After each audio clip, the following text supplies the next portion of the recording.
بسم اللہ الرحمن الرحیم، السلام علیکم۔ سیاسی منظرنامے میں مختلف چہمہ گوئیاں ہو رہی ہیں۔ پروگرام کے دوسرے حصے میں ہمارے ساتھ کچھ تجزیہ کار موجود ہوں گے جن سے ہم مختلف حوالوں سے بات کریں گے، اور پروگرام کے آغاز میں ذرا ایک ہی حوالے سے بات کرتے ہیں۔ ابھی اس وقت جو بھی گورنمنٹ کی ارینجمنٹ بنی ہوئی ہے اس میں متحدہ قومی موومنٹ، پیپلز پارٹی، ایم کے، ہر کوئی اپنے اپنے حساب سے حصہ دار ہے، اور ایسے میں سندھ کے گورنر کا بھی ابھی تعین ہونا ہے یا ہو چکا ہے، پنجاب کے گورنر کا بھی تعین ہونا ہے یا ہو چکا ہے، چونکہ جب حکومت سازی کے حوالے سے چیزیں فائنل ہوئی تھی تو یہاں بھی بہت ساری بات ہوئی تھی، لیکن سندھ کی گورنرشپ ایک ایسا معاملہ ہے کہ اس پہ مختلف چہمہ گوئیاں ہوتی رہی۔ کل بھی رات کے اس پر سب نے دیکھا، خبریں آ رہی ہیں کہ شاید پھر کوئی تبدیلی کی باز گشت ہے، گورنر سندھ کے لیے مقبول باقر صاحب کا نام آ رہا ہے، اور یہ کیا ہے معاملہ، اور بطور مجموعی اور بھی کچھ باتوں پہ ہمارے ساتھ عزت مآب گورنر سندھ جناب کامران ٹسوری صاحب موجود ہیں۔ حضور السلام علیکم۔ وعلیکم السلام، کیسے ہیں؟ الحمدللہ، آپ ٹھیک ٹھاک ہیں؟ الحمدللہ ٹھیک ٹھاک۔ بہت شکریہ وقت دینے کا۔ کچھ اور معاملات نہیں بات کرنی، لیکن میں نے کہا آغاز ذرا اسی سے کریں نا کہ کل سے پھر ذرا ایک باز گشت شروع ہو گئی کہ گورنر سندھ کا عہدہ تبدیل ہونے لگا ہے اور مقبول باقر صاحب کا نام آنے لگا۔ انہوں نے بھی تردید نہیں کی، انہوں نے میڈیا سے بات کی، مطلب پرائیویٹلی سب سے انہوں نے الاؤ کیا تک بھی تمام چینلز پہ ٹکٹ چلے۔ انہوں نے کہا بھی لوگ مجھے مبارکباد دے رہے ہیں، مجھے نہیں معلوم، مجھے کچھ کمیونیکیٹ نہیں ہوا، لیکن انہوں نے یہ نہیں کہا کہ نہیں میں نہیں بن رہا ہے ایسا کچھ۔ آپ بتا دیں پھر کہ کیا ہے معاملہ۔ چلیں اس شعر سے شروعات کر لیتے ہیں۔ ارشاد تو میرا حوصلہ تو دیکھ، تو میرا حوصلہ تو دیکھ، شوق کمال بھی نہیں اور خوف زوال بھی نہیں۔ تو آپ دیکھیں جب آدمی یہ کمال اس میں مصطفیٰ کمال والا کمال تو نہیں ہے نا؟ نہیں، وہ تو بڑے قابل احترام ہے۔ میں کہتا ہوں کہ دیکھیں بات اس سے آگے کی ہے، ہمیں اس وقت ان چیزوں میں نہیں الجھنا چاہیے۔ جہاں پاکستان میں سعودی انویسٹمنٹ کی بات ہو رہی ہو، جہاں ایس آئی ایف سی کو پروان چڑھانے کی بات ہو رہی ہو، وہاں یہ عہدے آنے اور جانے بہت چھوٹی چیز ہوتے ہیں۔ میں یہ سمجھتا ہوں کہ ہمیں اس میں نہیں الجھنا چاہیے اور نہ ہی ایسا امپریشن دینا چاہیے کہ کوئی بہت بڑا کیوس بنا ہوا ہے۔ بدامی بھائی دیکھیں، میرا 18 مہینے کا جو سفر ہے وہ آپ کے سامنے ہے۔ جب شروع کیا تھا، پہلا انٹرویو میں نے آپ کو دیا تھا اور اس میں یہ کہا تھا کہ میرا عمل بتائے گا کہ میرا کام کیسا ہے۔ میں نے آج آپ نے بہت اچھا، آپ نے گورنر ہاؤس کو بڑا اچھا متحرک کیا آپ نے۔ مطلب میں کراچی کا شہری ہوں تو مجھے کہنے میں کوئی آر نہیں ہے، جب ہمیں کچھ غلط لگتا ہے تو ہم تنقید بھی کرتے ہیں، ذاتی تعلق کو سائڈ پہ رکھیں، اور اچھا لگتا ہے تعریف بھی کرتے ہیں، ذاتی تعلق کو سائڈ پہ رکھیں۔ تو مجھے کہنے میں آ رہی ہے کہ میں نے گورنر ہاؤس کو اس طرح آباد اور متحرک میں نے نہیں دیکھا اس طرح، تو جو کریڈٹ ہے وہ ہے بالکل، اس میں کچھ ماننے میں کوئی آر نہیں ہے مجھے۔ دیکھیں آج دوپہر میں کراچی کے تمام جو انڈسٹریز کے سٹیک ہولڈرز ہیں، جس میں گل احمد بھی ہے اور کراچی چیمبر کے پریزیڈنٹ اور جتنی ایسوسیشنز ہیں انڈسٹریز کی، سائٹ، کاٹی، کورنگی، سارے سٹیک ہولڈرز آج دوپہر گورنر ہاؤس میں موجود تھے، اور میں نے ان سے صرف 2 باتیں کیں کہ ہم نے یہ جو سعودیہ، یو اے ای، قطر، بحرین کی انویسٹمنٹ آ رہی ہے اس کو کیسے سندھ میں لانا ہے اور کس طرح سے انڈسٹریز کا ریوائیول ہوگا۔ تو آج ان 2 چیزوں پہ بات کی۔ ایس آئی ایف سی کیسے متحرک ہوگا، کس طرح سندھ میں اس کا کام کردار ہوگا۔ تو سارے جو سٹیک ہولڈرز تھے وہ اس بات پر مطمئن تھے اور انہوں نے اظہار اطمینان بھی اور اعتماد دونوں کیا۔ اور ابھی بھی میں جب آپ سے بات کر رہا ہوں تو میں رائس ایکسپورٹر ایسوسیشن کے پروگرام سے آ رہا ہوں، جہاں زبیر موتی والا صاحب نے اور رائس ایکسپورٹر ایسوسیشن کے چیئرمین نے یہ برملا اسٹیج پر میڈیا کے سامنے کہا کہ ان 18 مہینوں میں ہمیں یہ فیل نہیں ہوا کہ ہم اپنی ایسوسیشن کے دفتر میں جا رہے ہیں یا گورنر کے پاس جا رہے ہیں۔ تو میں سمجھتا ہوں کہ آج لوگ عوامی گورنر کا لقب دے رہے ہیں، ہر دل عزیز کہہ رہے ہیں، تو میں سمجھتا ہوں کہ ہم نے جو کچھ بھی کام کیا اسے لوگوں نے سراہا ہے۔ آپ کا بھی شکریہ کہ آپ نے بھی اس بات کو مانا کہ ہم نے اس گورنر ہاؤس کو فعال کیا۔ تمام ہی سٹیک ہولڈرز کے لیے، چاہے علماء، مشائخ ہوں، بزنس کمیونٹی ہو، سفیر ہوں، بلکہ وزیر بھی ہوں۔ آج بھی اوتھ سیریمنی تھی تو سی ایم صاحب اوتھ سیریمنی کے بعد اپنی کیبنٹ کے ممبران کے ساتھ کافی دیر بیٹھے رہے۔ ہم چیزوں کو ڈسکس کرتے رہے کہ کس طرح سندھ کے اندر ٹورزم پہ کام ہو سکتا ہے، کس طرح سے انڈسٹریز کو، میں نے سی ایم صاحب سے کہا کہ ہمیں ریوائیول کرنا ہے۔ تو میں سمجھتا ہوں کہ اچھی ایک انڈرسٹینڈنگ پیپلز پارٹی والوں کے ساتھ بھی رہی اور ہے الحمدللہ۔ اور رہے گی. اس چیز کو مطلب بالکل اس میں الجھتے نہیں ہے, خالی اس میں بس سوال کر کے آگے بڑھ جاتا ہوں کہ آپ کے بھی گورنر کے عہدے پر آپ ہیں, کنٹینیو کر رہے ہیں یا نہیں ہے, خالی یہ سوال کر کے میں آگے بڑھ جاتا ہوں, الجھ نہیں رہے. چلیں اس کا جواب میں یہ دے دیتا ہوں کہ ساری زندگی تو نہ میں گورنر رہوں گا اور نہ کوئی رہا ہے. یہ میرا آپ سے وعدہ ہے کہ جتنے دن بھی ہوں کام اور کام کرتا رہوں گا. اور جو آئی ٹی کا انیشیٹو اس گورنر ہاؤس نے لیا ہے, جس میں مجھے بتانے میں بڑا فخر محسوس ہوتا ہے تمام ہی ڈپلومیٹس کو, بزنس مینوں کو, کہ 5.5 لاکھ لوگوں کے ٹیسٹ لینے کے بعد 50,000 بچے اور بچیاں ہماری گورنر ہاؤس میں آئی ٹی کے کورسز کر رہے ہیں. آج ہی میرے پاس کراچی یونیورسٹی کے وائس چانسلر عراقی صاحب آئے تھے. ہم انہیں وہ کورسز ہینڈ اوور کر رہے ہیں تاکہ اس کا جو 1 سال کا ڈپلومہ ہے اس کا سرٹیفکیٹ جو ہے کراچی یونیورسٹی سے ایشو ہو سکے. اس کے ساتھ ساتھ حیدرآباد کو ہم شروع کرنے جا رہے ہیں آئی ٹی کے لیے. آج میں نے سی ایم صاحب کو بھی بتایا. اس کے بعد سکھر, لاڑکانہ, میرپور خاص, سانگڑ, مطلب 6 اضلاع میں آپ کو آئی ٹی کے ڈپلومہ کورسز پورے سندھ میں انشاءاللہ تعالی نظر آئیں گے. اور میں یہ سمجھتا ہوں کہ یہ فری کورسز ہیں, لیکن یہ فری ویسے نہیں ہے. 4 سے 5 ہزار ڈالر ایک بچے پہ خرچ ہو رہا ہے, اور میرا یہ ماننا ہے کہ یہ بچے 15 سے 20 لاکھ روپے مہینہ کمائیں گے. اور یہ بتاتے ہوئے بھی مجھے بڑی خوشی ہو رہی ہے کہ ہمارے ہاں بچے اور بچیاں $600 مہینہ کما رہے ہیں, اور یہ سٹارٹنگ ہے, ابھی صرف انہیں 2-3 مہینے ہوئے ہیں. اور اگر $600 کسی کے گھر میں آ رہے ہیں, کسی کے گھر میں $400 آ رہے ہیں, تو یہی ہماری جیت ہے. اور اسی وجہ سے اس گورنر ہاؤس کے دروازے عوام کے لیے کھولے گئے تھے. بڑا زبردست ہے, اور میں نے خود اپنا تجربہ ہی بتایا. ایک معصومانہ سوال ہے, مطلب یہ آپ عوام کو کارکردگی بتا رہے ہیں یا یہ سی وی پیش کر رہے ہیں کہ بھائی دیکھو یہ میں نے یہ سارا سلسلہ کیا ہے تو ذرا دیکھ لیں؟ نہیں بدامی بھائی, سی وی تو وہ پیش کرے جس کو گورنر بننا ہو. مجھے سی وی پیش کرنے کی ضرورت نہیں ہے, میں تو میرٹ سامنے رکھ رہا ہوں.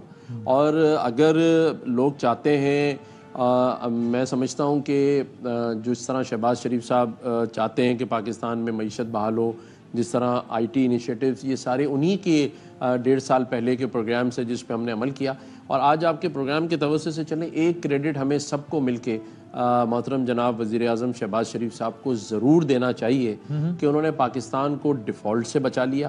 انہوں نے اپنی پارٹی کو اسٹیک پہ لگایا. اور یہ میں آج آپ کو اندر کی خبر دے رہا ہوں, جب ہماری پہلی ملاقات لاہور رائیونڈ میں ہوئی تھی تو ان کی اپنی پارٹی کے لوگ حکومت نہیں بنانا چاہتے تھے, حکومت میں شامل نہیں ہونا چاہتے تھے, ہماری پارٹی بھی نہیں ہونا چاہتی تھی. لیکن شہباز شریف صاحب نے یہ قربانی صرف پاکستان کے لیے دی کہ وہ یہ چاہتے تھے کہ ہم اس کو معاشی بحران سے نکال لیں, ڈیفالٹ سے بچائیں. شہباز صاحب کی اس وقت بھی رائے تھی کہ گورنمنٹ میں آنا چاہیے. اور یہ آپ اس ملاقات کی بات کر رہے ہیں نا, جب نواز شریف صاحب نے اسپیچ کی اور پھر کہا کہ میں شہباز صاحب کی ڈیوٹی لگا رہا ہوں, سب سے ملیں, پھر آپ کو کال کیا, پھر ایم کیو ایم کا وفد کیا, ایسے ہی ہے نا؟ جی بالکل ایسا ہی ہے. تو میں سمجھتا ہوں یہ کریڈٹ شہباز صاحب کو تمام سیاسی جماعتوں کو دینا چاہیے, بشمول پی ٹی آئی کے, کہ وہ بھی آگے نہیں آئے ایسے مرحلے میں.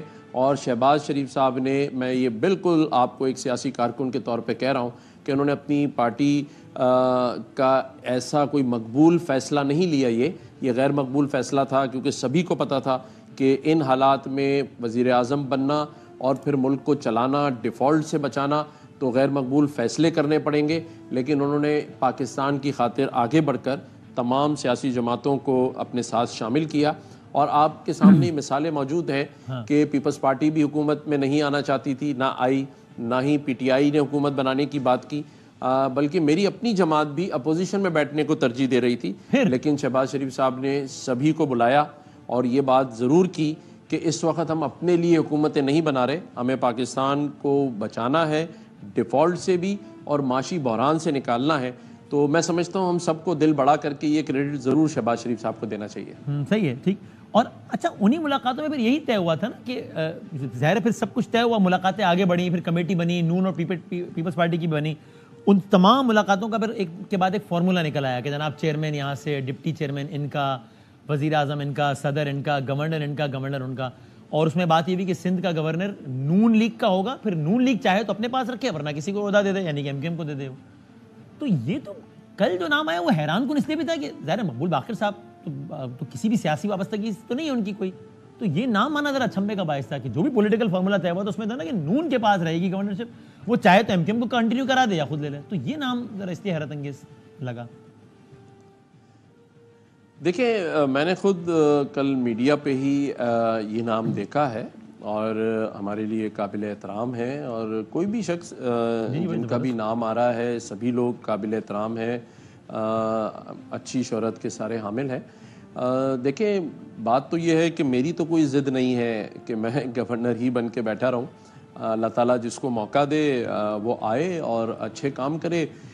جس طرح لوگ آج سراہ رہے ہیں, عوامی گورنر کہہ رہے ہیں, ہر دل عزیز گورنر کہہ رہے ہیں, میں چاہوں گا کہ جو بھی اس منصب پر آئے گا وہ اسی طرح سے لوگوں کے لیے کام کرتا رہے, اور عوام کے لیے جس طرح گورنر ہاؤس کے دروازے, جو میں ہمیشہ کہتا ہوں کہ وعدہ تو کسی اور کا تھا, نبھایا ہم نے, تو آج 24/7 گورنر ہاؤس کے دروازے عوام کے لیے کھلے ہوئے ہیں. راشن ڈرائیو ہو رہی ہے, اور سب سے حیران کن بات جو میں آپ کو بتاؤں گا کہ 17 لاکھ لوگ ان 18 مہینوں میں گورنر ہاؤس آئے اور کہیں نہ کہیں انہوں نے افادہ حاصل کیا. کسی نے گورنر ہاؤس دیکھا, کسی نے افطار ڈنر کیا, کسی نے IT کا ٹیسٹ دیا, کوئی IT کلاسز اٹینڈ کر رہا ہے.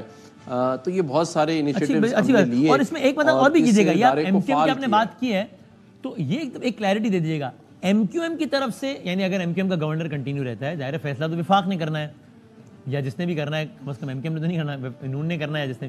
تو MQM کی طرف سے اگر گورنرشپ کنٹینیو ہوتی ہے تو آپ ہی واحد نام ہے, یا چونکہ بیچ میں یہ بھی آیا تھا کہ جناب خوشبخش شجاع صاحب امیدوار ہو سکتی ہے کہ MQM یہ کہتی ہے کہ گورنرشپ ان کے پاس رہے اور خوشبخش شجاع صاحب ہوں, ایسا ہے یا نہیں؟ MQM کی طرف سے گورنرشپ کے امیدوار آپ ہی ہیں.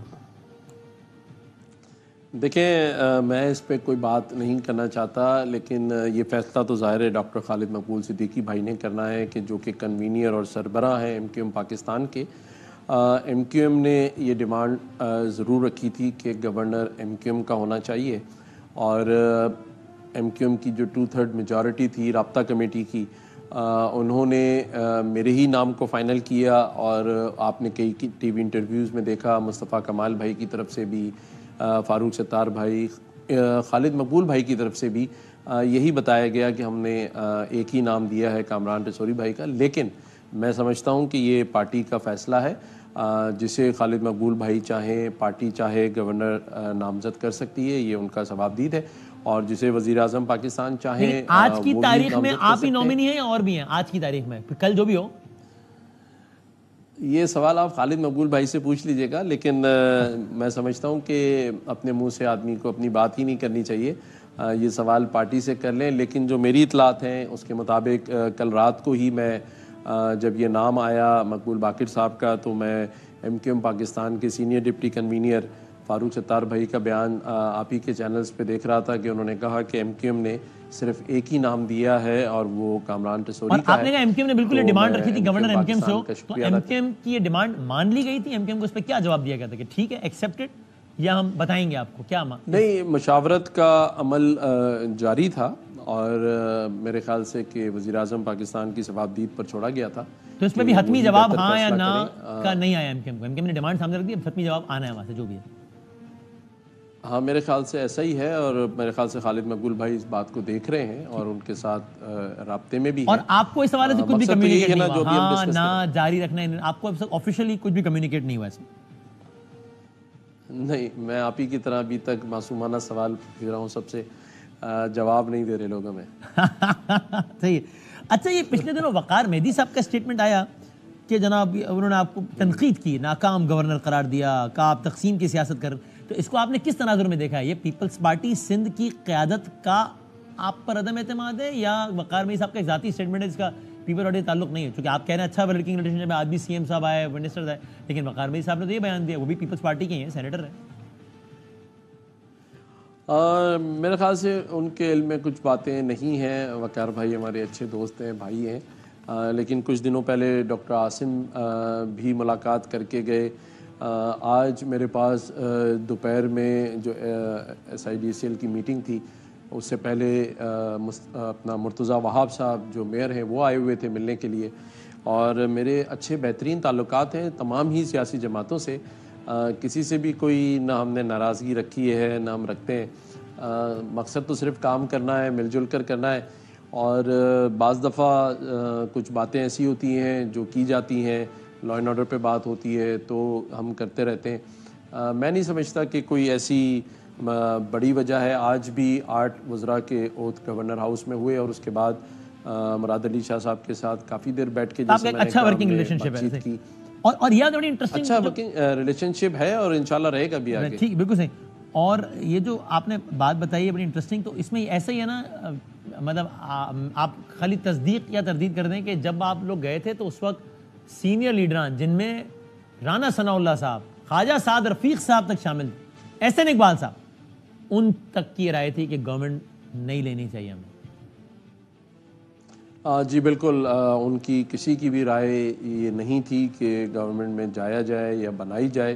وہ سب یہ کہہ رہے تھے کہ باقیوں کو موقع دیں, لیکن جیسے میں نے کہا کہ یہ کریڈٹ ہمیں سب کو سیاست سے بالا تر ہو کے شہباز شریف صاحب کو دینا چاہیے کہ انہوں نے قدم آگے بڑھایا, سب کو راضی کیا, اور ان کا مقصد ایک ہی تھا جو وہ ہر میٹنگ میں کہتے رہے کہ یہ پھولوں کی سیج نہیں ہے, ہم نے اس وقت پاکستان کا سوچنا ہے, اور اگر ہم آگے بڑھ کر نہیں سوچیں گے تو کون آ کے کھڑا ہوگا, کون اس معاشی بحران سے نکالے گا. تو یہ بات ٹھیک ہے اور میں خود اس کا شاہد ہوں. بالکل. آخری سوال یہ ہے کہ سر یہ بڑا دل کٹتا ہے اس شہر کے بارے میں یہ خبریں دیکھ کے, پتہ نہیں کب ہم ان خبروں سے آگے نکلیں گے. یعنی کمال ہو گیا, 69 لوگ جو ہے وہ 3 مہینے میں, رمضان میں مائیں لاشیں اٹھا رہی ہیں اس شہر میں بیٹوں کے, اس لیے کہ وہ 15,000 روپے, 20,000 روپے, موبائل فون. یعنی یہ تو مطلب میں یہ ایسا موضوع ہے کہ میں بولنا شروع کروں تو 1 گھنٹہ. بس آخری بات, اس کا تو کچھ مطلب یہ کیا ہو سکتا ہے؟ اس پہ آپ کے بیانات آئے تھے, آپ نے کہا کہ آئی جی اور کراچی پولیس کو میرے ماتحت کر دیں, دیکھیں میں کیسے ختم کرتا ہوں. آپ نے یہ بھی کہا کہ جو اسٹریٹ کرائمز کے متاثرین ہیں, موٹر سائیکل, موبائل, اگر اپنے وہ ایف آئی آر دکھائیں, موٹر سائیکل, موبائل لے لیں ہم سے. کیا یہ بھی جاری ہے؟ چونکہ یہ ہمیں کہنے بڑا آسان ہے, موبائل چھن گیا کسی کا, موٹر سائیکل کا مطلب ہوتا ہے اس کی زندگی کا کل اثاثہ موبائل. یعنی یہ تو تبھی تو بیچارے ان کو بھی پتا ہوتا ہے کہ سامنے سے ڈاکو گولی چلا کے مار سکتا ہے, بچے یتیم ہو سکتے ہیں, پھر بھی اگر وہ لڑ رہا ہے ایک موبائل کے لیے تو اس کا مطلب ہے کہ موبائل اس کے لیے اتنا امپورٹنٹ ہے. پھر بھی بائک پہ لڑ رہا ہے تو بچہ نہیں, اس کو بھی معلوم ہے کہ اس کے سامنے کھلونا نہیں ہے, پستول ہے, مار دے گا, بچے یتیم ہو جائیں گے, پھر بھی بائک پہ لڑ رہا ہے تو اس کا مطلب بائک اس کی زندگی ہے. تو اس میں بس آخری بات بتا دیں, ایک تو یہ کہ اس کا کیا حل ہے, یہ تو قابو میں ہی نہیں آ رہا, اور دوسرا وہ جو آپ نے اعلان کیا تھا تو وہ ہو رہا ہے کیا, موٹر سائیکل, موبائل وغیرہ مل رہے ہیں کیا؟ بدامی بھائی, ہم نے اکتوبر, نومبر اور دسمبر کے صرف 3 مہینے 2023 کی جو ایف آئی آرز منگوائیں وہ تقریباً 1700 ہیں.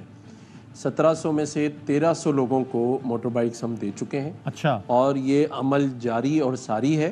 اگلے ہفتے ہم نے پھر رکھا ہوا ہے, جس کی بھی موٹر بائک چوری ہوتی ہے وہ اپنی ایف آئی آر لا کر جو گورنر ہاؤس کا بیل آف ہوپ ہے وہاں جا کے جمع کرا دے.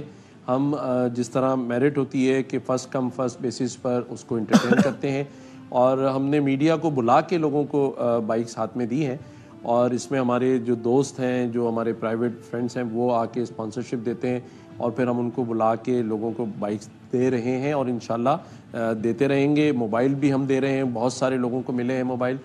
اچھا اقدام ہے, میں اس کو سراہتا ہوں, لیکن اس میں اگین ظاہر حل یعنی بہت اچھا اقدام ہے, لیکن اور ظاہر اس کا بھی نمبر تو میچ کرنا بڑا مشکل ہو جائے گا نا, چونکہ یعنی دسمبر کے مہینے میں 16,000 کا فگر اگر موٹر سائیکل چھیننے کا آ رہا ہے, آپ نے بتایا میں 1600-1700 لوگوں کو دی, جو کہ اچھی بات ہے, لیکن یہ تو بہت بڑا گیپ تو ابھی بھی ہے. اس کا حل تو اسی ہوگا کہ جب چھننا بند ہو جائے, ورنہ ظاہر ہے یہ پریکٹیکل نہیں ہے کہ وہ چھنتی رہے اور سرکار دیتی رہے. ایک فنڈز کی بھی لمٹ ہوگی نا ظاہر سرکار کی بھی. دیکھیں, میں نے ایک اسٹڈی کی ہے جو کہ میں ابھی کچھ دنوں میں چیف منسٹر صاحب کو ارسال کر رہا ہوں خط. لگ بھگ سندھ میں 2200 کرمنل گروپس جو ہیں وہ کام کر رہے ہیں, اور تقریباً کوئی 4-4.5 ہزار لوگ ان کے ساتھ شامل ہیں ساری کارروائیوں میں. تو ہمیں یہ دیکھنا ہے کہ یہ گروپس کیسے بن رہے ہیں, ان کی سرپرستی کون کر رہا ہے, اسلحہ کہاں سے آ رہا ہے, اور یہ زیادہ تر ڈرگ ایڈڈ لوگ ہیں تو یہ ڈرگس کہاں سے لے رہے ہیں. دیکھیں, آج جو بزنس مین آئے تھے نا, انہوں نے پہلا اور آخری سوال ایک ہی کیا تھا, اور وہ تھا کہ اگر آپ لوگوں نے لا اینڈ آرڈر کی سچویشن ٹھیک نہیں کی, اسٹریٹ کرائم پہ کنٹرول نہیں کیا, تو ہم نہ سائیڈ ایریا جا سکتے ہیں اور نہ ہی ہم بن قاسم جا سکتے ہیں, کیونکہ کلمہ پڑھ کے جاتے ہیں, کلمہ پڑھ کے آتے ہیں. تو میں نے ان کو یہ یقین دلایا ہے کہ ہم اس پر کام کر رہے ہیں, سندھ گورنمنٹ کام کر رہی ہے, وزیر داخلہ بھی, رینجرز بھی اس پر کام کر رہی ہے. دیکھیں, اصل ایشو ہے کہ ہم نے انہیں جڑ سے ختم کرنا ہے. آپ یہ دیکھیں کہ جن جن گھروں میں شہادتیں ہوئیں, قتل کر دیے گئے, میں تقریباً لوگوں کے گھر گیا ہوں اور میں نام نہیں لے رہا, لیکن میں آپ کو یہ بتا دوں کہ میرے کہنے پر بہت سارے بزنس مینوں نے ایک فیملی کو 1.5 کروڑ روپے کا اپارٹمنٹ لے کے دیا کیونکہ اس کا واحد کفیل، واحد بیٹا میں نے دیکھا وہ علی شیخانی صاحب نے کیا، بہت اچھی بات ہے، بہت زبردست بات ہے جی، انہوں نے میں نے ان کو ریکویسٹ کی، انہوں نے فوراً اس پہ وہ کیا۔ اس کے علاوہ بھی ہم نے بہت سارے لوگوں کو خاموشی سے جو نہیں چاہتے تھے ڈسکلوز کریں۔ عجیب لگتا ہے اب وہ پھر ایک پریس کانفرنس آ جاتی ہے، اس میں بتایا جاتا ہے ہمیں کہ دیکھو یار وہ نیو یارک میں تو اس سے زیادہ ہوتا ہے، ڈیلس میں اس سے بھی زیادہ ہوتا ہے۔ ابھی مطلب کیا ابھی باقی چیزوں میں بھی کمپیئر کر لیں نیو یارک سے، پھر مطلب اب یہی سنتے رہیں کیا؟ لاہور میں خوف کی وجہ نہیں، اور اللہ کرے کبھی نہ ہو، فیصل آباد میں نہیں، اللہ کرے کبھی نہ ہو، تو یہ یعنی it has something to do with the rulers here نا، کہ کیوں نہیں ہو پا رہا بھائی، ایسی کیا مصیبت پڑی ہوئی ہے یہاں پہ۔ ابھی آپ نے فوٹیج شاید دیکھی ہوگی، گٹر کا ڈھکن بھی چوری کر کے لے گیا موٹر سائیکل میں، مطلب سمجھ میں نہیں آتا اس پہ ہنسا جائے رویا جائے، یہ کیا ہو رہا ہے یہ اس شہر میں، وہ قابو میں ہی نہیں آ رہا۔ دیکھیں وسیم بھائی، میں اپنی بات آپ کو بتا سکتا ہوں، جب تک بھی میں اس منصب پر بیٹھا ہوا ہوں، کراچی کے مسائل کی آواز ہم اٹھاتے رہیں گے، اسٹریٹ کرائم کے خاتمے تک میں یہ آواز اٹھاتا رہوں گا۔ اور آج جو میں نے وعدہ تمام بزنس مینوں کے ساتھ جو کہ اسٹیک ہولڈرز ہیں، جہاں 4 ملین لوگ ان کی انڈسٹری میں کام کرتے ہیں، وہ لوگ یہاں آئے ہوئے تھے، میں نے ان کو کہا ہے کہ انڈسٹری کے ریوائیول کے لیے بھی کام کریں گے، اسٹریٹ کرائم کے خاتمے کے لیے کام کریں گے، اور میں پھر یہ بات کہوں گا کہ اس کا حل SIFC میں ہے، اور SIFC کا کام ایک دفعہ سندھ میں اور کراچی میں شروع ہو گیا، میں سمجھتا ہوں لا اینڈ آرڈر بھی کنٹرول میں آ جائے گا۔ اور یہ جو دیکھیں جہاں معاشی حالات خراب ہوں گے وہاں کرائم بڑھتا ہے، تو امید رکھیں اور حوصلہ رکھیں کراچی کے لوگ بھی، جو انویسٹمنٹ اس وقت ہمارے جو خلیجی ممالک نے کمٹ کی ہے پاکستان کے ساتھ، میں سمجھتا ہوں مرحلہ وار اگر وہ آنا شروع ہو گئی، اور جس طرح آج ایک پرپوزل آیا ہے کہ جو اسٹیل مل کی زمین ہے اگر وہ انڈسٹریل زون میں کنورٹ کر کے انڈسٹریز کے لیے دے دی جائے تو کم از کم 10,000 سے زیادہ انڈسٹری لگ سکتی ہیں۔ اسی طرح اللہ کرے سب منتظر ہیں کہ اللہ کرے کیونکہ شہر کے لوگ تو بہت ہی بنیادی خواہشات ہیں۔ میں آخری بات آپ کو یہ کر لوں کہ انشاءاللہ تعالی یہ ہوگا اور ہم اسے کروائیں گے۔ کراچی کو نہ لاوارث چھوڑ سکتے ہیں، نہ سندھ کو، اور پاکستان میں اگر کوئی صوبہ IT میں آپ کو آنے والے دنوں میں آگے نظر آیا وہ بھی سندھ ہوگا، اور انشاءاللہ کراچی کے اندر انڈسٹریز کا ریوائیول ہوگا اور انڈسٹریز آپ کو لگتی بھی نظر آئیں گی۔ اللہ کرے ایسے انشاءاللہ۔ بہت شکریہ، بہت شکریہ، گورنر سے ہمارے ساتھ موجود تھے، شکریہ۔ اور انہوں نے کہا ہم نے پہلا پروگرام بھی آپ کے ساتھ کیا تھا۔ بریک لیتے ہیں اور بریک کے بعد ہم موجودہ سیاسی حالات میں کچھ 3 سینئر تجزیہ کار دوست ہمارے ساتھ ہیں، ان سے بات کرتے ہیں۔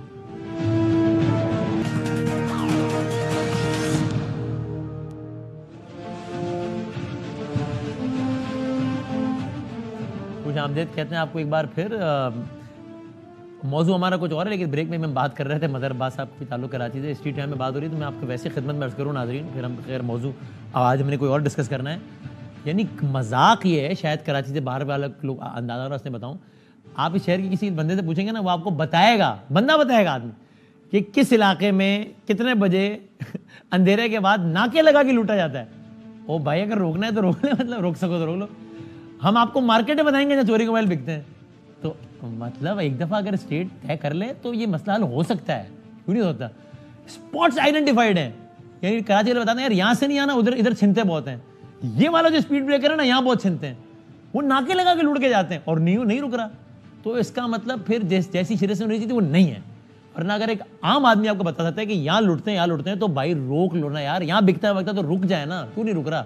آئی ایم سوری، میری ذاتی فرسٹریشن بھی اس پہ بہت زیادہ ہے، کیونکہ جب میں دیکھتا ہوں نا یہ 25 سال کا لڑکا مر گیا، 26 سال کا لڑکا مر گیا، تو مجھے بڑا عجیب سا لگتا ہے کہ یار اس شہر کے تو مطلب مسائل بھی نئے نہیں ہوئے، نئے مسائل ہی ہو جائیں کم از کم، نہیں مسائل ہی اب تک نئے نہیں ہیں، وہی لوگ مر رہے تھے کبھی بھتے سے، گولی سے، بوری سے، ابھی موبائل پہ، بس یہ ایسی ہے۔ خیر آگے بڑھتے ہیں، ہمارا یہ موضوعات نہیں ہے۔ عامر الیاس رانا صاحب عزت مآب ہمارے ساتھ موجود ہیں، جناب اطہر کاظمی صاحب ہمارے ساتھ موجود ہیں، جناب مظہر عباس صاحب موجود ہیں، میں تینوں کا بہت شکر گزار ہوں۔ میں ڈائریکٹ موضوع پہ آتا ہوں اس سے پہلے کہ اس پہ بات اور لمبی ہو جائے۔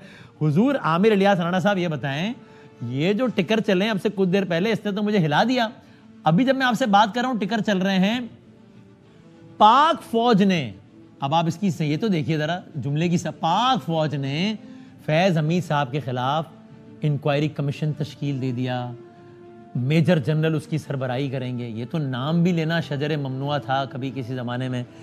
کل پرسوں جب فیض آباد دھرنا کمیشن رپورٹ سے ان کو کلین چٹ ملی تو ایک تاثر بنا کہ اس کا مطلب تو کلین چٹ دلوائی گئی ہے، لیکن اگر دلوائی گئی ہوتی تو پھر آج کمیشن تو نہ بن جاتا. اس کی تو ذرا بیک گراؤنڈ بتائیں. میں دیکھ رہا تھا کہ آپ بھی بیپر دے رہے ہیں اس پہ, تو پہلے یہ اس خبر سے آغاز کریں, یہ کیا ہو رہا ہے؟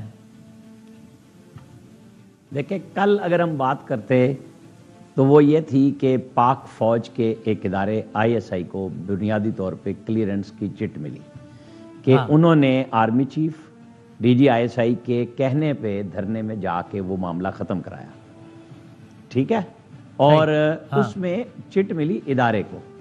آج ایک انڈیویجول کو کلپریٹ قرار دے دیا گیا ہے. سپریم کورٹ کے 3 رکنی بینچ نے درخواست گزار سے کہا تھا کہ آپ وزارت دفاع کے پاس جائیں, یہ پاک فوج کا مسئلہ ہے تو ہم سمجھتے ہیں کہ ہم 184(3) کی بجائے وہاں سے حل کرائیں گے. اب یہ انڈیویجول ہیں, اب یقیناً میرے دوست بتائیں گے سارے کہ ان کو تو پھر یونیفارم پہنایا جائے گا, پھر کورٹ مارشل ہوگا نا. یہ اس طرح تو انکوائری نہیں ہوتی فوج کی. تو آپ کو یاد ہوگا جنرل کیانی کے دور میں بھی ہوا تھا, پھر NLC والوں کو کچھ کا اس طرح. تو اب یہ پھر حساب کتاب تو ہونا ہے کہ اب جو ٹاپ سٹی کا ایشو تھا یہاں شہر میں, اب سار عالم نے تو اس وقت بھی تحریر کی, بعد میں بھی کی. لوگ بار بار کر رہے تھے کہ جناب ان کے گھروں پہ چھاپے مارے گئے, اسلحے ڈالے گئے. چودھری نثار وزیر داخلہ تھے اس وقت جب یہ سارا کام ہوا, اور پھر زبان زد عام تھا کہ ان کو جو غریب بیوہ تھی وہ تو بے دخل ہو گئی, جو اس کی مالکن تھی اوریجنل, اور پھر باقی لوگ آ گئے. اب یہ جب انکوائری چونکہ انہوں نے اناؤنس ہو گئی ہے نا ایک قسم کی کہ جی اب ہوگی, تو پھر اس کے نتائج بھی بتائے جائیں گے, چھپائے تو نہیں جائیں گے. تو یہ ایک انڈیویجول ایکٹ ہوگا جس نے ایک ادارے کے یونیفارم میں سربراہ ہوتے ہوئے ایسا ایکٹ کیا. تو پھر یہ جو پاک فوج کا میکنزم ہے, اب ان کو یہ بتانا ہوگا کہ ان کا چیک اینڈ بیلنس کیوں فیل ہوا, کہ جب آپ کا کام انٹیلیجنس کا ہے, نیشنل سیکیورٹی کا ہے, آپ افغانستان میں جاتے ہیں, آپ سب کچھ کرتے ہیں, پاکستان کے نام پہ ہی کرتے ہیں نا جی, پاکستان نے آپ کو عزت دی, اور آپ ایک ایسے معاملے میں چلے گئے جو پاک فوج کے لیے آج ہزیمت کا باعث اس طرح پبلک میں ہوا کہ انہوں نے خود جنرل عاصم منیر نے انکوائری کی منظوری دی. میرے خیال میں اس کو انکوائری کہیں گے, آپ کہہ رہے ہیں اس کو کورٹ مارشل کہیں گے یا کچھ اور ہوتا ہے ٹیکنیکلی کیا یہ؟ نہیں دیکھیں, اب یہ ٹیکنیکلی چیزیں آئیں گی, لیکن جب انکوائری ہوتی ہے تو میں تو وہ بتا رہا ہوں نا, NLC کے جرنیلوں کو جب اس میں کیا گیا تھا تو انہیں یونیفارم پہنا دیا گیا تھا. مدر صاحب شاید زیادہ بہتر بتا سکیں گے, اب ہوگا میکنزم کچھ نہ کچھ تو ظاہر ہے. مدر صاحب آپ بتائیں نا اس خبر کی کتنی سمبولک سگنیفیکنس ہے مدر صاحب؟ دیکھیے وسیم, مجھے ایگزیکٹلی دیکھیے جو اسپیسیفک چارجز غالباً ہیں, کوئی جنرل انکوائری نہیں ہے اس سلسلے میں, اور نجی ہاؤسنگ سوسائٹی انتظامیہ پر دباؤ ڈال کر ناجائز فائدہ اٹھانے کا الزام ہے.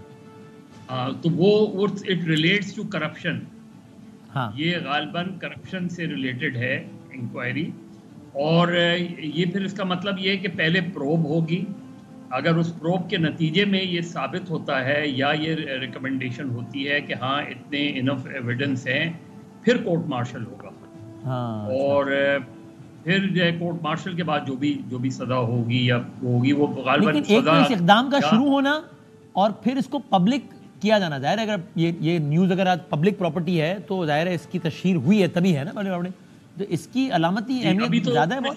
ابھی دیکھیں ڈپینڈ کرتا ہے وسیم کے انکوائریز اور کورٹ مارشل کس نوعیت کے ہوتے ہیں. اگر آپ کو یاد ہو کہ لاسٹ ایئر کچھ آفیسرز کے خلاف بہت ہی سیریس قسم کی انکوائری ہوئی تھی, اس میں غالباً ایک آدھ افسر کو سزائے موت بھی ہوئی تھی اس میں. تو یہ اس طرح کی تو مجھے نہیں لگتا, یہ تو کرپشن والی انکوائری, مبینہ طور پہ کرپشن کے الزامات کے حوالے سے انکوائری ہو رہی ہے, اور پروب ہوگا. پروب کے بعد اگر اس کے نتیجے میں یہ ریکمینڈ ہوتا ہے کہ it is a fit case for court martial, تو پھر کورٹ مارشل ہوگا, اور اس کا اپنا ایک پروسیجر ہوتا ہے اس کے اندر. ٹھیک ہے, لیکن ظاہر ہے اس کی ٹائمنگ بڑی امپورٹنٹ ہے, جو ٹائمنگ ہے اس فیصلے کی وہ بہت امپورٹنٹ ہے. یہ اطہر صاحب میرا سوال, میں معذرت آپ کو اظہر کہہ رہا ہوں, ایک نقطے نے آپ کو اطہر سے اظہر بنا دیا. اطہر بھائی مجھے یہ بتائیے گا کہ یہ مظہر صاحب نے بالکل وہ ایسے ہی ہیں, دونوں بھائی ہیں اطہر و مظہر. اچھا, یہ جو مظہر صاحب نے جو کہا نا کہ ٹائمنگز بڑی امپورٹنٹ ہے, آپ بھی اس کو اسی تناظر میں دیکھتے ہیں؟ ظاہر ہے فیض صاحب کا ایک بیک گراؤنڈ ہے, ایک تاثر ہے کہ وہ PTI کے لیے ایک نرم گوشہ والا معاملہ تھا اور سارا کچھ, تو یہ ایک اس خاص جو سیاسی ماحول ہے اس میں اس کی اہمیت ہے, یا بس ایک ادارہ جاتی ہے کارروائی ہے وہ پبلک ہو گئی ٹھیک ہے چل رہے ختم؟ دیکھیں اگر جنرل فیض کے خلاف کوئی انکوائری ہو رہی ہے اور ان کے اوپر یہ الزام ہے کہ بطور DG/ISI وہ اس قسم کی مبینہ کرپشن میں ملوث ہیں تو یہ تو بڑی پریشان کن صورتحال ہے، اس لیے کہ ایک ایسا ادارہ جو ملکی سلامتی کے لیے جو اس کا کردار ہے اس کی کوئی بھی نفی نہیں کر سکتا، وہ فرنٹ لائن ہے پاکستان کے دفاع میں، اگر اس کا سربراہ اس کے اوپر اس نوعیت کا الزام ہے تو آبویسلی یہ پھر ٹائمنگ جو بھی ہو یہ ایک بڑی سگنیفیکنٹ ڈیولپمنٹ ہے۔ دوسری بات یہ ہے کہ یہاں پہ دیکھیں الزام تو بہت سارے لگتے رہتے ہیں، یہی جنرل فیض ہے نا، فیض آباد دھرنا، اور اس میں نون لیگ نے اپنا پورا سیاسی بیانیہ اس چیز کے اوپر بنایا تھا کہ وہ انہوں نے کروایا، جب کمیشن میں پیش ہوئے تو کسی بھی نون لیگ کے لیڈر نے یا ان کی حکومت کے جو اس وقت کے لوگ تھے کسی نے جا کے یہ نہیں کہا کہ جناب ادارہ ملوث تھا یا جنرل فیض صاحب ملوث تھے، وہاں پہ تو انہوں نے یہ موقف نہیں لیا۔ تو ایشو یہ ہے نا کہ یہاں پہ الزامات تو بہت سارے لگ جاتے ہیں، اگر کوئی انکوائری ہو رہی ہے مجھے پورا یقین ہے کہ ایک میرٹ کے اوپر انکوائری ہوگی اور چیزیں سامنے آئیں گی، لیکن یہ اور اثر میں آپ کو حالیہ تاریخ میں ایسی کوئی مثال یاد پڑتی ہے کسی DG/ISI کے حوالے سے؟ نہیں، مجھے ٹو بی آنیسٹ یاد نہیں پڑتی، غالباً 90s میں کوئی ہوئی تھی، کوئی کچھ تھوڑی بہت چیزیں چلتی رہیں، اور ایک ایسے بھی DG/ISI آئے تھے، آپ کو پتہ ہے بہت کچھ معاملات یہاں پہ اصغر خان کیس والا معاملہ، یہ ساری چیزیں عدالت تک پہنچی تھیں، لیکن وہ ایک ڈیفرنٹ نوعیت کی چیز، وہ حمید گل صاحب والا اور شمس الرحمان کلو صاحب والا بے نظیر صاحبہ کے دور میں پھٹا پڑا تھا، لیکن اس کا بھی کرپشن سے اس طرح تعلق نہیں تھا، لیکن وہ ایک ریٹائرڈ جنرل کو جنرل رضوان صاحب کی بھی ہوئی تھی، ہاں لیکن وہ اس طرح اناؤنس نہیں ہوئی تھی لے کے آئی اس طریقے سے۔ دیکھیں اس میں اکثر سیاسی چیزیں ہوتی ہیں اور یہ ساری چیزیں، لیکن یہاں پہ کہ ISI جیسا ادارہ اب ان کے سربراہ کو آئسولیشن میں تو آپریٹ نہیں کر رہے ہوں گے نا، نیچے ایک میکنزم ہوتا ہے، تو پھر تو نیچے کون کون ملوث تھا، وہ اب کدھر ہیں وہ لوگ، تو یہ تو بہت ایک سیریس قسم کا ایلیگیشن ہے، پر اس کو ایمفیسائز کرنا ضروری ہے کہ یہ ایک ایلیگیشن ہے اور یہ ایک انکوائری ہو رہی ہے، خدا نہ خواستہ ابھی کوئی فیصلہ نہیں آ گیا، جب انکوائری مکمل ہوگی، اور فوج کا نظام آپ کو پتہ ہے بڑا روبسٹ قسم کا نظام ہے، جو بھی انکوائری ہوگی وہ سامنے آ جائے گی۔ بالکل صحیح۔ اچھا ابھی عامر صاحب اس پہ آتے ہیں، یہ تو اطہر صاحب نے بات کی، یہ تو آپ کو بھی اس پہ حیرت نہیں ہے؟ بھائی سارے کے سارے بیانات ابھی میں ریپیٹ کروں گا تو 10 منٹ لگ جائیں گے، احسن اقبال صاحب کے، خواجہ آصف صاحب کے، سب کے، کہ جی جس کا خلاصہ تھا کہ فیض آباد دھرنا یعنی فیض حمید، یہاں تک کہتے رہے کہ اس پہ کمیشن بنایا جائے تاکہ ہم بتائیں گے کس کا کیا کیا کردار تھا، کمیشن بن گیا، اس کمیشن نے واضح الفاظ میں ریپیٹڈلی لکھا ہے کہ ان میں سے ہر بندے نے نہ صرف یہ کہ یہ نہیں کہا کہ ہمارے پاس کوئی ثبوت نہیں ہے، بلکہ اس بات کی تردید کی کہ کوئی ادارے کو تو چھوڑ دیجئے، کوئی ادارے کی شخصیت اس دھرنے کے پیچھے، سب نے تردید کی کہ ایسا کچھ بھی نہیں ہوا۔ احسن اقبال صاحب، خواجہ آصف صاحب کا مجھے نہیں پتا چونکہ وہ پبلکلی ابھی بھی کچھ اور پوزیشن لے رہے ہیں اور ان کے بارے میں رپورٹ میں نہیں لکھا جتنا حصہ ہے، لیکن احسن اقبال صاحب شاہد خاقان صاحب کے نام لے کے لکھا ہوا ہے کہ انہوں نے کہا کسی کا کوئی تعلق نہیں ہے۔ کل تک پورا بیانیہ بنایا ہوا تھا کہ فیض آباد تو لائے فیض صاحب ہیں ہماری حکومت گرانے کے لیے۔ دیکھیں جن کے ذمہ آتا ہے نا اور وہ نہیں بولتے، تو پھر یہ بہادر شاہد خاقان عباسی صاحب نے ذمہ داری لی نا کہ میں نے بطور وزیر اعظم یہ کام کہا تھا۔ جی ہاں، انہوں نے کہا میری ذمہ داری۔ آپ کو یاد رکھنا چاہیے کہ جب 2014 کا دھرنا تھا، میں نے اس وقت یہ خبر بریک کی تھی کہ آرمی کی طرف سے جنرل راحیل شریف صاحب کی طرف سے چیف آف سٹاف نے نواز شریف اور چودھری نثار سے بات کی تھی کہ چونکہ یہ کرائسس بڑھ گیا ہے اور ہم اس میں جس طرح ہم سیلاب میں آفات میں آتے ہیں مدد کرنے کے لیے، تو ہم بات کرنا چاہتے ہیں طاہر القادری اور عمران خان سے، تو اوکے ہو گیا، اور اس کے نتیجے میں وہ دونوں صاحبان آپ کو پتہ ہے لائیو ٹیلی ویژن کے سامنے اٹھ کے اور کنٹینروں سے نکل کے اور وہاں چلے گئے تھے کہ جی وہ آرمی چیف سے ملنے۔ حالانکہ اس میں بھی باتیں پھٹا پڑ گیا تھا، آپ کو یاد ہے نا کہ ISPR نے کہا کہ نہیں انہوں نے شروع کیا تھا، انہوں نے کہا نہیں انہوں نے کہا، تو باتیں پھٹا پڑ گیا تھا اس میں۔ نہیں، میں تو آپ کو وہ فیکٹس بتا رہا ہوں جو آپ چیک کروا لیں کہ فون کس نے کیا تھا، میں نے آپ کو سارے نام بتا کیسے چیک کرائیں؟ اس پہ اسٹیٹڈ پوزیشن ISPR کی کچھ اور ہے اور نون لیگ کی کچھ اور ہے۔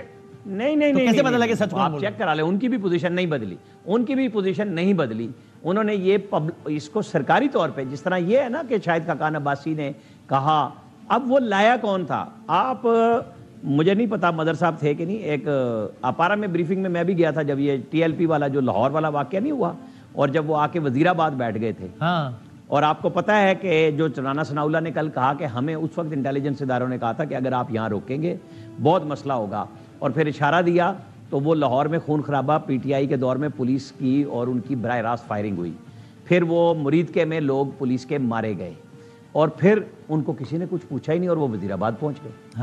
آپ کو پتا ہے نا؟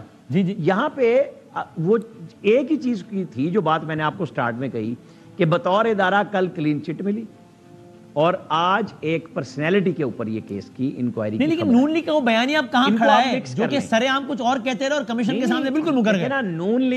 نون لیگ کا بیانیہ آپ کے سامنے موجود ہے خواجہ آصف کی صورت میں, رانا ثناء اللہ کی صورت میں.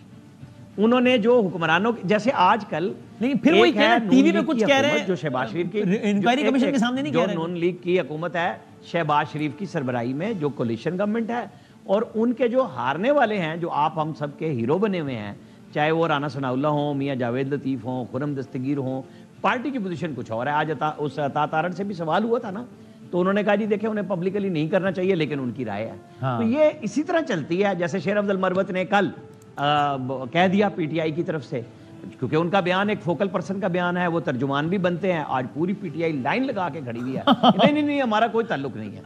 آپ کو پتا ہے نا, جی پوری یہ ہے ہماری حقیقت, بس اتنی حقیقت ہے ہماری. جس مرضی جماعت کو آپ اٹھا لیں. مظہر صاحب یہ کوئی ایسا کام نہیں ہے. صحیح.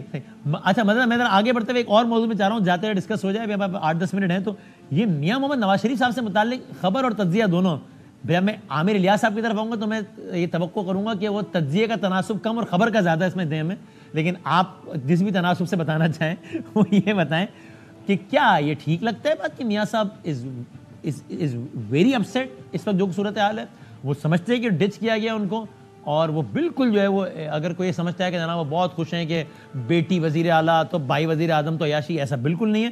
وہ سمجھتے ہیں کہ زیادتی ہو رہی ہے ان کے ساتھ. یہ ایسا ہے آپ کے خیال میں مظہر صاحب؟ دیکھیں وسیم, ایک جو پچھلا آپ کا وہ تھا اس میں صرف ون لائنر, آپ فیض آباد دھرنا لے لیں, آپ لال مسجد لے لیں, آپ ایبٹ آباد لے لیں, آپ سلیم شہزاد لے لیں, یہ ریاست کے کلیکٹیو فیلئرز ہیں. یعنی آپ ان روللی کراؤڈ, ان روللی موب سے جا کے تحریری معاہدہ کریں, اس پہ جس کے دستخط ہیں وہ سب کے سب ذمہ دار ہیں. آپ اس ہارٹ آف دی اسلام آباد میں لال مسجد میں اتنا اسلحہ کیسے پہنچا, آپ ایبٹ آباد کمیشن اٹھا لیں, ایبٹ آباد کے اندر کیا کچھ ہوا, یہ ساری چیزیں آپ کے ریاست کے فیلئرز ہیں, کلیکٹیو فیلئرز ہیں ریاست کے, چاہے وہ حکومت ہو یا ریاستی ادارے ہوں. اس میں یہ جو آپ نے دوسری بات کی نواز شریف صاحب کی, میرا اپنا انالیسس یہ ہے کہ دیکھیے یہ پورا اسٹیج نواز شریف صاحب کے لیے سجایا گیا تھا. اگست میں مجھے بتائیں کہ اگست میں اسمبلیاں ڈیزالو ہوئیں تو 90 ڈیز میں الیکشن ہو جانے چاہیے تھے. 90 ڈیز میں, اور اس وقت مسلم لیگ نون کے لیڈروں کے بیانات بھی اٹھا لیں کہ جی میاں نواز شریف کو آئیں گے اور اس کے بعد کیمپین کریں گے تو ٹائم چاہیے ہوگا. تو بیسکلی تو وہ ٹائم جو الیکشن پوسٹ پون ہوئے, میرے نقطۂ نظر سے الیکشن کمیشن نے جو بھی پوزیشن لی, لیکن لگتا یہی ہے کہ میاں صاحب کے جب میاں صاحب آئے ہیں تو گراؤنڈ بہت مختلف تھا. جو میاں صاحب جب گئے تھے, جب میاں صاحب گئے تھے تو مسلم لیگ نون بہت بڑی پاپولر پارٹی تھی پنجاب کی اس وقت, جب آج سے 3 سال پہلے گئے تھے. میرا خیال ہے میاں صاحب یہ نہیں ریئلائز کر پائے کہ جو 16 مہینے ہوئے ہیں اس میں کتنا بڑا ڈیزاسٹر ہوا ہے. اطلاع تو انہیں ظاہر پہنچتی رہتی ہوں گی, لیکن شاید ان کو یہ اندازہ نہیں تھا کہ ڈیزاسٹر. میاں صاحب بھی کیا یہی سمجھتے ہیں کہ گراؤنڈ پہ صورتحال میرے حق میں نہیں رہی اس لیے نتیجہ میرے حق میں نہیں رہا, یا وہ یہ سمجھتے ہیں کہ نہیں کسی نے مجھے ڈچ کیا ہے؟ نہیں, میرے نقطۂ نظر سے وہ ڈچ کی الگ ہوتی ہے, لیکن میرے نقطۂ نظر سے انہوں نے جب جلسے کیے ہیں, اور ظاہر ہے ان کے وہ بہت سیزن پولیٹیشین ہیں, ان کے بہت سے سورسز ہیں, انہوں نے ڈیفینیٹلی یہ اندازہ کیا ہوگا کہ لاہور ویسا لاہور نہیں ہے جو وہ چھوڑ کے گئے تھے, پنجاب ویسا پنجاب نہیں ہے جو وہ چھوڑ کے گئے تھے. تو اپسیٹ بھی شوق بھی ہوئے وہ, ورنہ ظاہر ہے سب نے یہی بیانیہ بلڈ ہوا تھا نا کہ میاں نواز شریف کو 4تھی بار وزیر اعظم بنائیں. اس کے علاوہ آپ بتائیں اس پیریڈ میں اور کیا بات, وہ جنگ اخبار کے مین پیج پہ خبرنما اشتہار چھپ گیا تھا. تو آج اگر آپ یہ بات کہیں کہ جی سمپل میجورٹی نہیں ملی اس وجہ سے وہ نہیں ہو, تو میں کم سے کم ایک سیاسی طالب علم کے حیثیت سے یہ تھیوری میاں نواز شریف کو نہیں دینی چاہیے یا ان کے حمایتیوں کو نہیں دینی چاہیے. بھائی آپ ڈیفیکلٹ سچویشن میں ہی تو چیلنج کو لیتے ہیں, یہ تھوڑی ہے کہ آپ کو ون ون سچویشن ملے تو اس میں آپ پریمیئر شپ لیں گے. آپ لیتے, میاں نواز شریف کو لینی چاہیے تھی پریمیئر شپ, ان کو اس چیلنج کو قبول کرنا چاہیے تھا, فیس کرنا چاہیے تھا انہیں ان ساری چیزوں کو, اور ری آرگنائز کرنا چاہیے تھا. اطہر صاحب آپ کیا رہا ہے کہ یہ جو خبریں آتی ہیں آپ کے لیے حیران کن ہے, یا it is making any sense to you کہ جناب او جی کوئی کہہ رہا ہے نہیں جی عید کے بعد, یعنی اب تو ہو گئی ظاہر ہے, وہ جی نواز شریف صاحب جو ہے وہ ہو سکتا ہے برملا اظہار کریں اداروں سے اپنے شکووں کا. جاوید لطیف صاحب کی باتوں سے بھی لگ رہا ہے. اور پھر وہ جناب جی جی میرا نہیں خیال کہ انہیں یہ کرنا چاہیے. اور کریں گے آپ کے خیال میں یا نہیں ہے؟ مجھے لگتا نہیں, کیونکہ اگر کریں گے تو اس کا نقصان شہباز شریف کو ہوگا, اس کا نقصان انہی کی اپنی حکومت کو ہوگا, اس کا نقصان ان کی اپنی بیٹی کو. کیا اطہر صاحب کیا خیال ہے آپ کا؟ دیکھیں اب ایشو یہ ہے کہ وزارت عظمیٰ ان کے پاس ہے, ان کی جماعت کے پاس ہے, وزارت اعلیٰ پنجاب کی ان کی جماعت کے پاس ہے. اب ان کی خواہش کیا ہے کہ یہ اقتدار بھی ہم انجوائے کریں اور at the same time opposition leader کا عہدہ بھی اسی جماعت کو مل جائے, وہ میاں صاحب بن جائیں. اب اس طرح تو آپ عوام کے شعور کی توہین نہیں کر سکتے نا. یا تو آپ حکومت سے علیحدہ ہو جائیں, آپ اپنا کوئی بیانیہ بنا لیں. آپ کو گراؤنڈ پہ نظر آ گیا ہے کہ عوام نے آپ کو اس طرح ووٹ نہیں دیے, وہ سادہ اکثریت مانگ رہے تھے کہ مجھے سادہ اکثریت ملے. اور جس طریقے سے میاں صاحب کو سسٹم نے سپورٹ کیا, جس طریقے سے ان کو برطانیہ سے ڈاکٹر فیصل نے پروٹوکول کے ذریعے وہاں سے الوداع کیا, پاکستان بھیجا, یہاں پہ اتنا اچھا ان کا استقبال ہوا, عدالتوں سے ان کو انصاف ملا, ہر جگہ پہ انتظامیہ نے ان کا جو ہے بھرپور ان کے ساتھ تعاون کیا. اس کے بعد بھی اگر ان کی پولیٹیکل حیثیت اتنی رہ گئی کہ وہ پنجاب بھی واضح طریقے سے نہیں جیت سکے, تو پھر میاں صاحب کو اندازہ ہے, میاں صاحب جو ہیں وہ ایک زیرک سیاستدان ہیں, تجربہ کار سیاستدان ہیں, ان کو بالکل پتہ چل گیا ہے کہ گراؤنڈ ریئلٹیز اس وقت کیا ہیں. تو یہ ایک خواہش تو ہو سکتی ہے ایک بیانیہ بنانے کی, پر میرے خیال میں یہ اس طرح کا بیانیہ بن نہیں پائے گا. جب وہ آ رہے تھے ہمیں بتایا گیا کہ 4 عرب اور گلف ریاستیں ان کی ضمانت مانگ رہی ہیں, وہ آئیں گے تو اس ملک میں وہ کہہ رہے ہیں ہم پیسہ لے کے آئیں گے. ابھی جو سعودی وفد آیا ہوا تھا, کتنے گھنٹے انہوں نے میاں صاحب سے ملاقات کی, کوئی ہمیں بتا دے. میاں صاحب تو سیاسی طور پہ ریلیونٹ ہو گئے, اچھا ایک کام کر رہے ہیں. یہ امت مسلمہ کے وہ لیڈر ضرور ہیں, بڑے لیڈر ہیں, لیکن خبریں لگ رہی ہیں سلمان غنی صاحب نے خبر لگائی, اور سلمان غنی صاحب کا اچھا تعلق ہے میاں صاحب سے, اور اس میں کوئی حرج نہیں ہے, مطلب ہر صحابی کے کنیکشن نہیں. اس کے مطابق تو میاں صاحب ہیز چوزن کہ وہ اس حد تک نہ جائیں. اس کے مطابق تو میاں صاحب نے کہا کہ میں سعودی عرب جاتا اچھا نہیں لگتا, میں چیزوں پہ لیڈ لیتا اچھا نہیں لگتا, تو وہ خود انہوں نے چوز کیا ہے کہ نہیں میں ذرا پیچھے رہوں. اطہر صاحب ہاں ٹھیک ہے, وہ ان کی مرضی, وہ دیکھیں تندور پہ روٹی صحیح مل رہی ہے یا نہیں مل رہی, یہ ان کی مرضی ہے, ان کی جماعت ہے, انہوں نے چیزوں کو دیکھنا ہے. لیکن یہ نہیں ہو سکتا کہ آپ حکومت بھی انجوائے کریں اور at the same time opposition leader کا کردار بھی ادا کریں. اور دوسرا ایک چیز میں آخری چیز ایڈ کروں گا, یہ واحد جماعت ہے نون لیگ جو حکومت میں ہوتے ہوئے اداروں کو ٹارگٹ کرتی ہے. حکومت میں ہوتے ہوئے انتہائی سنگین قسم کے الزامات اداروں کے اوپر لگاتے ہیں. پی ٹی آئی والے جب حکومت میں تھے تب تک وہ ان کے لیے ادارے بہت اچھے تھے, وہ تو باہر آ کے الزام لگا رہے ہیں. یہ اندر رہ کے جو الزام لگاتے ہیں, یہ ایک طویل اس کی فہرست ہے. جناب عامر صاحب, اور میں نے کہا پہلے ہی کہ میں توقع کرتا ہوں کہ تجزیے اور خبر کے تناسب میں خبر کا عنصر زیادہ ہوگا. حضور آپ بتائیے, ہم وطن گوش ہیں. جو ہمارے بھائی کہہ رہے تھے نا کہ سسٹم نے سپورٹ کیا, آپ کو پتہ نا سسٹم نے, یعنی ہماری اسٹیبلشمنٹ نے, عدلیہ نے مل کے خان صاحب کے ساتھ لندن پلان بنا کے, جس میں چودھری برادران بھی تھے, طاہر القادری بھی تھے, مل کے نواز شریف کو نکالنے کے لیے ایڑی چوٹی کا زور لگایا. 2014 سے شروع ہوئے تھے اور 16 میں آ کے ایک پاناما کے ذریعے ایک چیف جسٹس ملے انہیں, جو اپنے آپ کو خلیل جبران کے فلسفی کے ساتھ لے کے چلتے تھے اور بدلے میں ایکسٹینشن مانگتے تھے. آصف سعید کھوسا کا نام لے رہا ہوں, یا ایوان صدر مانگ رہے تھے. یہ تھا ہماری عدلیہ کا انصاف, جس نے سسٹم میں لگا کے بلیک لا ڈکشنری سے نواز شریف کو نکالا. یہ تو ہو گیا اس کا. اب آپ آ جائیں جو آج سچویشن ہے. یہاں بہت سارے لوگ کہہ رہے تھے کہ نہیں جی بس یہ تو لندن چلے جائیں گے, وہ فلاں جگہ چلے جائیں گے. دیکھیں وہ بری ہیں, فری سٹیزن ہے, جہاں مرضی جائیں, ان کو کوئی روکتا نہیں ہے, روک سکتا بھی نہیں ہے. لیکن جب انہوں نے یہ چوز کیا, اور یہ بالکل کوئی ایسا پریشر نہیں تھا کہ جی وہ وزیر اعظم نہیں بن سکتے تھے, انہوں نے کہا نہیں, چونکہ جو نتائج آئے ہیں وہ سمجھ رہے تھے کہ وہ ڈیلیور کریں سادہ اکثریت. انہوں نے ووٹ ڈالنے کے بعد بھی یہی بات کی تھی, لوگوں سے بات کی تھی نا, میڈیا سے جب بات کی تھی تو لوگوں کو میسج دیا تھا.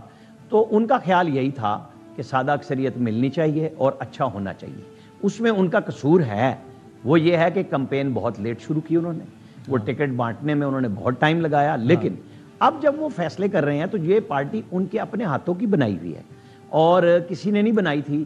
اب ان کو پتا ہے کہ اپریل 2022 میں جب عدم اعتماد آئی تو پی ٹی آئی کے جو لوگ ان کے ساتھ سپورٹ کر رہے تھے یا جو اتحادی چھوڑ رہے تھے, وہ اس بنیاد پہ تھا کہ پی ایم ایل این سب سے مقبول پارٹی تھی.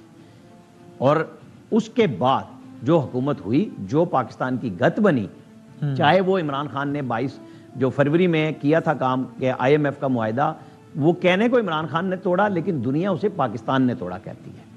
اس کے بدلے میں جو سخت شرائط کے ساتھ ہم چلے آج یہاں پہنچے. بہرحال اب ایک حکومت بن گئی. نواز شریف نے دونوں طرف اب نواز شریف شاکی ہیں ایجنسیوں سے یا نہیں؟